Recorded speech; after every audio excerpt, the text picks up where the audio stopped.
What if I told you the largest corporate fraud in American history was hidden inside spreadsheets that looked completely normal?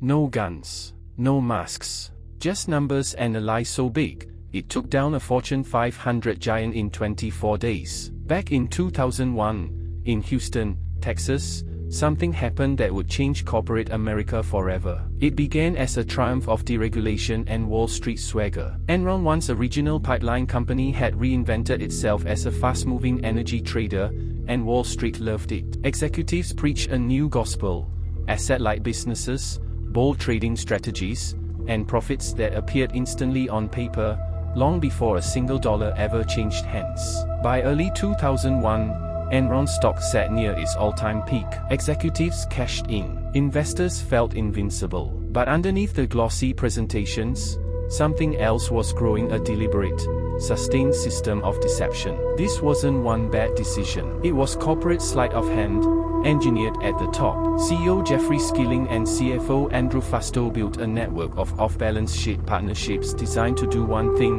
hide debt, inflate earnings, and bury the losses no one was supposed to see. Fastow created partnerships like LGM entities he secretly controlled himself. They absorbed Enron's troubled assets and liabilities, keeping the public books looking spotless, while Fastow and a handful of insiders quietly profited behind the curtain. The tool that made it all possible: mark-to-market accounting. It let Enron book future profits today, profits that existed only in projections and spreadsheets, not in actual cash. When reality didn't match the forecast, they built more shell structures, the Raptors, more LGM entities to keep shuffling the risk out of sight. And the auditors who were supposed to catch it, Arthur Andersen, was earning millions in consulting fees from the very company they were auditing. By the summer of 2001, cracks began to show. Sharon Watkins, an Enron vice president, wrote a memo to founder Kenneth Lay. Her warning was direct: accounting irregularities, a potentially crippling scandal. In August, Skilling abruptly resigned. Confidence began to crack. Then it shattered completely. Analysts downgraded the stock. The hidden partnerships came to light. As federal investigators closed in that autumn, Arthur Andersen employees were caught shredding documents in a panic.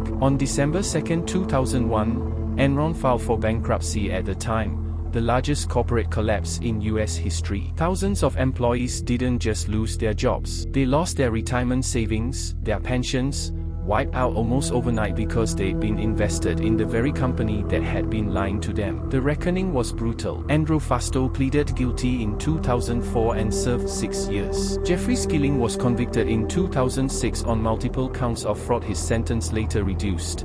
He was released in 2019. Kenneth Lay was convicted that same year, but died before sentencing. And Arthur Andersen, one of the most respected accounting firms in the world, was convicted of obstruction of justice. The verdict alone was enough to end the firm forever, even after the Supreme Court overturned it years later. The fallout reshaped American business. Congress passed the Sarbanes-Oxley Act in 2002. Stricter rules, real oversight, a new era of corporate accountability that still governs companies today. But beyond the laws and the headlines, Enron's story is about something simpler: a whistleblower's quiet courage, the gatekeepers who looked away, and the hunger for short-term wins that ended up costing ordinary people everything. It's proof that the most dangerous lies aren't always the loudest ones. Sometimes, they're just buried in the fine print until the day the paper house finally collapses.